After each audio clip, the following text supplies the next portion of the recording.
Well, good morning, everybody. My name is Johnny Roman. I'm a life coach and a spiritual psychologist. And today I want to talk to you about love. Not love as between two partners, but divine love or spiritual love. That is our essential nature. And everything I'm going to present to you today is based on the principles and practices of spiritual psychology as taught by the University of Santa Monica, which is widely recognized as the worldwide center for the study and practice of spiritual psychology. I received my master's degree there, and I use what I've learned with my coaching clients and with myself on a daily basis. And so today I want to present some of the basic foundations of the teachings and how it transformed my life and how it can support and transform yours. So I grew up right here in North Stamford, not really too far from where we are. And while I had a really great upbringing, I had really loving parents, a stable childhood, overall feeling really well supported, I experienced a trauma in my teenage years that resulted in me feeling severely depressed for the majority of my life. All the way to my early 30s. I was so lost searching for answers that I couldn't find, and I was distracting myself with addictions, travel, and personal development work. I was so depressed and mentally unstable that I thought often of suicide, believing that taking my own life was the only way to stop the mental and emotional pain that I was experiencing inside my mind and body. And I really tried my best to find answers. I became a personal development and therapy junkie. I was obsessed with Tony Robbins, the motivational guru who does seminars around the world. I went to as many seminars and workshops as I could. I read and listened to as many books and audio programs as I could get my hands on, constantly searching for answers. And I found a lot of answers. I mean, everyone has the answer these days. I'm sure you've heard many of them. And we live in a world where so many answers are available, and I found a million things that worked for me for a little bit, but nothing that lasted. And no matter how many breakthroughs I had, no matter how many awarenesses I came to, or new tools or tricks that I discovered, I kept pulling back down into my own self-made despair. And it wasn't until I discovered the principles and practices of spiritual psychology, some of which I'm going to share with you today, and that I began to really connect with the understanding of my own essential loving and spiritual nature. Then I began to truly heal and come into a place of compassion and acceptance and love for the world around me, but most importantly for myself. So I invite you to listen today with an open mind and an open heart to the things that I'll be sharing with you, to just listen from a place of openness. If what I share with you makes sense, great. And if it doesn't land well with you or it leaves you with more questions, that's great as well. I'm of the belief that you take what works, what makes sense for you, and you leave the rest. And there are so many right ways of traveling the path these days that I've concluded it really doesn't matter which path we take, just so long as we're on the path. Ultimately, what really matters is what works for you.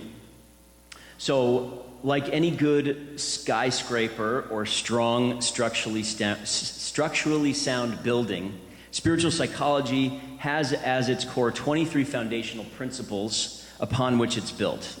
And in the short time I have with you today, I'm not going to be able to cover them all, but I'll give you a basic understanding of how it all works. And if this is of interest to you, I would encourage you, if that would work. It's not clicking. That's okay. There you go. It's delayed, which is great. So all of what I'm going to share with you is largely found in this book, Loyalty to Your Soul. It's by Drs. Ron and Mary Hulnick, who are my teachers and the pioneers in the industry of spiritual psychology. So, first and foremost, foundational principle of spiritual psychology is that we are not human beings with a soul. We are souls having a human experience.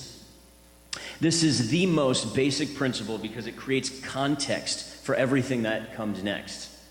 If we are souls having a human experience, not the other way around, then this human experience in which we find ourselves as souls must serve some kind of purpose, right? So why would a soul choose to have a human experience? especially when the human experience can be so difficult and challenging at times. I mean, life can be hard, right? It's not all peaches and cream all the time. I've had my own version of that.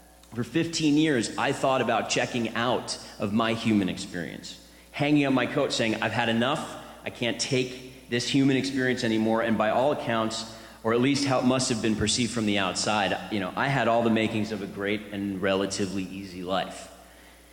So then, what is the nature and purpose of this human experience that we find ourselves in? So as spiritual psychology sees it, Earth functions kind of like a school. We come here to learn how to awaken spiritually. It's kind of like getting a PhD in spiritual awakening, in a way, where we each have experiences in this world that are part of our, what we call, spiritual curriculum. And we're learning to wake up to our essential nature. So what does that mean? What does essential nature mean? What is it? To understand that, we first need to understand the nature of God. Because if we are divine souls having a human experience, then we can come to understand our divine essential nature as being a part of God, which leads us to our second principle. The nature of God is love. So we believe that in the truest sense of the word, God's essential nature is love. Whatever God means to you, whatever vision you have of God, spirit, universe, in your mind, its essential nature is love and loving. Have you ever had the experience of that kind of love before? Have you ever experienced that kind of love in your life? Think of a time where you experienced something in life that left you in awe of the graceful power of divine love. Perhaps you experienced it with a child, or maybe you were walking through nature and felt it, or maybe you had the experience of it right here in this church. Wherever you were or whatever you felt, there was a part of you that had the sense of it being otherworldly or divine, deep, spiritual in nature. That experience is our primary goal when we practice spiritual psychology, which leads to our third principle. Direct experience. Experience is the process through which belief or faith is transformed into knowing. We are a mind-driven world. Our primary evolutionary advantage is our mind. We've used this mind over hundreds of thousands of years to get us to where we are today. So we have every right to want to use our minds to figure out this whole God thing. And I was talking to someone the other evening about spirituality, and he kept quoting me different philosophers, saying things like the Aristotelian understanding of our inherent nature. And I discovered myself through understanding Nietzsche. And Derrida said this, and Derrida said that.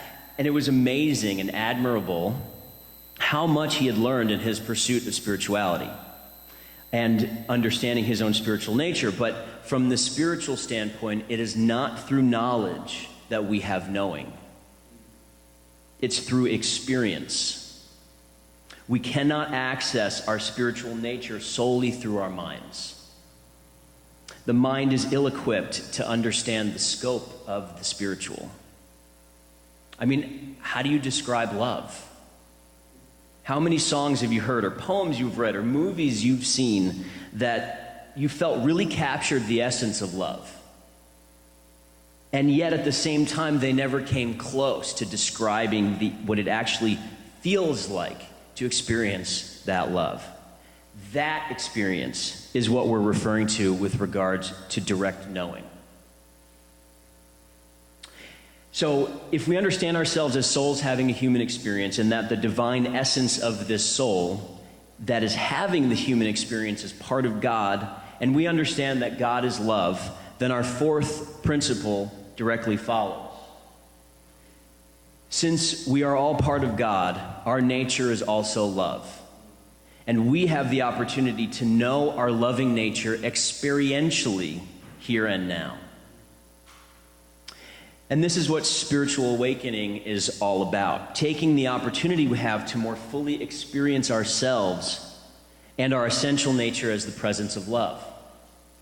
And we use this earth school and the lessons we're given each and every day as the opportunity to do so. So this all sounds lovely, doesn't it? Like, wow, I'm a soul having a human experience. I'm part of God. God is love. So therefore, I am love. Like, this all sounds great, to my mind. My mind soaks it all up. It makes sense to my mind, and I'm so excited to bring what I'm learning into the real world once I leave here, into my life. And then we leave here and our minds forget. It forgets because the person on High Ridge Road is driving really erratic and is being a jerk. Or the Dunkin' Donuts guy messed up our order. Or our significant other didn't pick up his socks from the kitchen floor after you told him 1,000,000 times to do so. I'm definitely not speaking about my wife there. Or perhaps something worse happens. My house gets robbed. My child ends up in the hospital. I get into a car accident. The person I really don't like gets elected president. And our minds forget. They forget. This is, as we like to say, when school is in session. This is when we are in class, studying our spiritual curriculum and the specific lessons that our souls have come here to learn. Which is where our 7th principle comes into play. And don't worry, we'll come back to the 5th and 6th in a second. All of life is for learning. All of life is for learning. As spiritual psychologists, we adopt what we refer to as a learning orientation to life. We can learn from everything in life. Every experience we have is an opportunity to learn something. To learn to know ourselves more fully, to know our divine nature and know ourselves as love, as a part of God. And this is where our 5th principle comes into play. Physical world reality exists for the purpose of spiritual evolution. Physical world reality, this is the life that we're living in. The human experience of living in this world is physical world reality. And our souls are using this human experience in this world, and every single experience that we have, no matter how small, is for the sole purpose of our own spiritual evolution and awakening into knowing ourselves as the presence of love. Sometimes this can be a really hard thing to accept. Like, you mean to tell me that the trauma I experienced that led me to want to end my life nearly every day for 15 years was part of my spiritual curriculum to help me know myself on a deeper spiritual level of loving and thus come closer to God? Yes, that is exactly what I mean, because now I know what real deep pain is like. I know my own experience of deep emotional pain. So now I can use that to support and love others who may be experiencing something similar. I can have compassion for them and what they're going through, and I can be of support to them. But even more importantly, I can use those experiences to bring compassion to my own self. I mess up all the time. I don't live a perfect life. I still eat too much. I still get uncomfortable in social situations sometimes. I still have desires and wants and dreams that I haven't realized yet that cause me upset at times.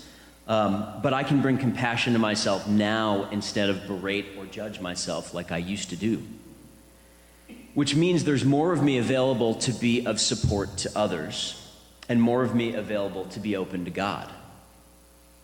My emotional pain used to keep me closed, hiding, wanting to escape and run away, but now I know those experiences made me who I am today and give me the strength and guidance that I need when I'm working with clients who are going through challenges of their own.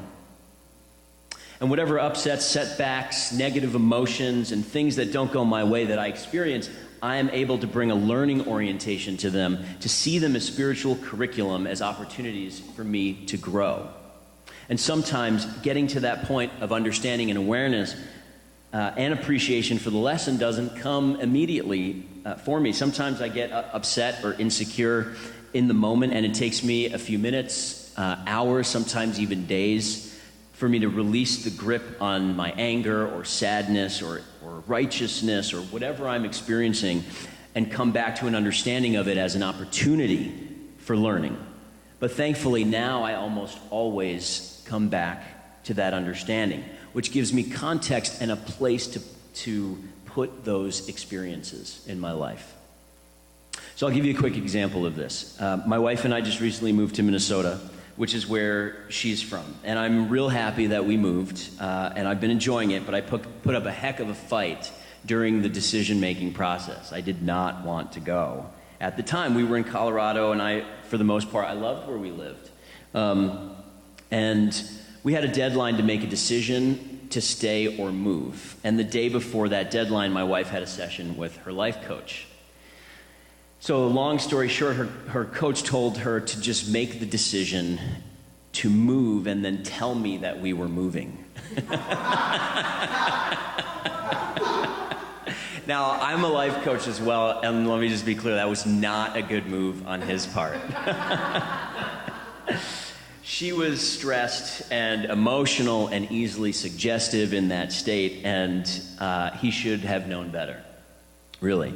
But he had her best interests in mind, not mine. And so he made a decision to subvert my role in the relationship and in my life, and she acted on it. And to her credit, I knew immediately it was not her speaking. I knew it was her coach talking through her. But I still got really upset. I was really hurt and triggered and angry. I felt like they decided something that deeply affected my life, and it was none of his business to do that. And I didn't talk to her for 2 days. I was so angry.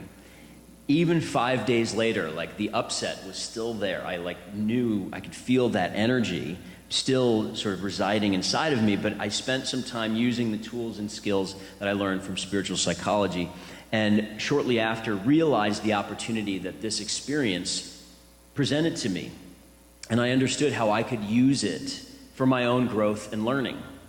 Now, I'm super grateful for that experience. I even wrote a thank you letter to her coach, letting him know that though I didn't agree with how he handled the situation, I found the learning opportunity so valuable that I was grateful for it. I've used the learning from that experience with my clients. I'm even using it right now as a way to give context to the ideas that I'm presenting here. So that's a learning orientation to life. And he apologized, and we still ended up moving to Minnesota. But this was due to further conversations and decisions that she and I made together. So there was no place for resentment inside of me. So I share this with you really to emphasize the sixth core principle. Spiritual evolution or growth is a process. It's not an event. We don't need to get it all right now in this moment. You don't need to walk out of here a spiritually enlightened being. That's not the point. This stuff takes time. It is a process. It took me 20 years to see the trauma I experienced as a blessing. It took me 6 or 7 days to experience the Minnesota experience as a blessing. However long it takes, as long as we're adopting a learning orientation to life, the opportunity remains within our power to seize it and use it for our growth, upliftment, and learning. It really just takes time. So this is where we start to move from theory and mind into practice and experience. Over the course of the master's program, the 2 years master program I did, we learned 44 basic skills and facilitation strategies that we use to create experiential opportunities with ourselves and with our clients. And the two most foundational skills that we learned are what we call seeing the loving essence and heart-centered listening. So the goal of seeing the loving essence, if you can put aside some of the fluffy, lovey language, is actually quite profound. If I can recognize that I am indeed a part of God, and therefore my inherent nature is love, and I understand that everyone else is the exact same way, then I can begin to shift my frame of reference inside my mind and begin to see everyone as divine beings having a human experience, and whose essential nature is also love. I can understand that despite their behavior or whatever they're doing, they too are trying to awaken more fully into the loving essence that they are. Therefore, my relationship with that person and my ability to have compassion for them increases exponentially. So I'll give you another example of how this played out in my experience. A couple years ago, I spent a weekend in a maximum security prison as part of a program that brings elements of spiritual psychology into prison systems to help the prisoners there. It was a women's prison. And during the 2 days, we all learned these skills, and then we broke off into what we call trios, where 3 people sit together. One acts as a receiver or the client who's sharing about a problem that they're dealing with. One is the facilitator or coach who practices the skill we're learning, and one is the neutral observer who sits silently and just listens to the exchange. And I sat across from and facilitated women who had committed murder and all sorts of high-level crimes, some of which were never going to leave that prison for the crimes that they committed. And my job was not to judge what they did. It was not to judge their behavior or the crime they committed. My job was to sit with them and see their loving essence. And I saw them as loving beings who had, for one reason or another, done something wrong that ended them up in prison. Whatever they did, it didn't change the fact that at their core, they're still a loving being. They're still born from God and still worthy of love. And they probably needed to be there for the crime that they committed. They most likely needed to be in prison for what it was that they did, but it didn't change their essential nature. And perhaps others couldn't see it, perhaps they couldn't even see it themselves, but I could. And from that place, I can be of much more support to them. And that's the same approach I use with my clients when I'm coaching. It's not my job to judge their behavior. It's my job to see their loving essence and know that if they did something bad, it doesn't change anything about who they are at their core. That perspective helps me tremendously in my coaching and working with people, because I can understand that if they're a loving being and their behavior doesn't match that, then we can start to explore why they did what they did and bring them back to a place of loving inside themselves instead of focusing just on their behavior. So that's what we mean with regards to seeing the loving essence. And the second basic skill is heart-centered listening. And this is about listening from the heart, not from the mind. It's a different way of listening to another person, and one of the biggest gifts really we can give someone. Many people, when they engage in a conversation, focus more on what they're going to say next than on what is really being said. I mean, watch, CNN or Fox News panels these days, just for a great example of people not listening to each other. We're often more focused on being right instead of focusing on connecting. I was talking with a friend the other night who said to me, if I know I'm not going to win an argument, I'm not going to get involved. So, heart-centered listening requires us to take a step back and really listen to the person, not just their words. So early on in my relationship with my wife, before I became more emotionally aware and open, she would share things, going on in her world, problems she was experiencing in her life, talking about fears or things, maybe with her job or whatever. And I'd try to comfort her, give her suggestions on how she could fix it, find ways to make it better. And she would say, Johnny, you're not listening to me. I need you to listen to me. And I had no idea what she was talking about.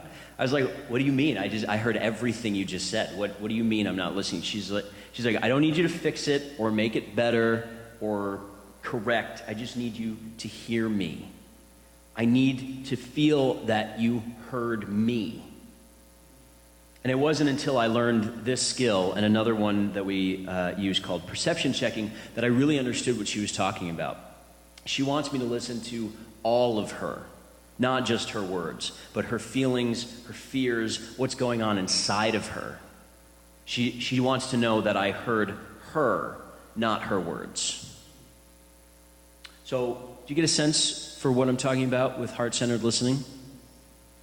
So, everything I've shared with you here is, I mean, this is really just the tip of the iceberg of spiritual psychology. And there's so much more. I mean, I spent 3 years studying this stuff, and there's so much more to learn and practice. But I hope that in this brief morning session, this brief time that I've had with you, you've been able to get a basic understanding of the principles and practices of spiritual psychology. So as you go forward today, remember some of these core principles. You are a soul having a human experience, so be gentle with yourselves. Remember to use everything for your learning, upliftment, and growth. Even the things that feel hard and challenging. How can you use them as opportunities for healing and growth in your life? And as you go out into the world and interact with your friends, your family, your community, listen to them from your heart and look for their loving essence. For even if you don't agree with them, it is always there. It is always present inside of them. And it's always there inside of you as well. So as you move forward and do that, may it also bring you closer to God. Thank you. I'll be around after if you want to chat or anything like that. You can also find out more about me at johnnyroman.com. If you're interested in learning more about spiritual psychology, the University of Santa Monica has a website, universityofsantamonica.edu. Or you can buy the book, Loyalty to Your Soul, by the teachers there, which is a phenomenal book. So thank you very much, and have a blessed Sunday.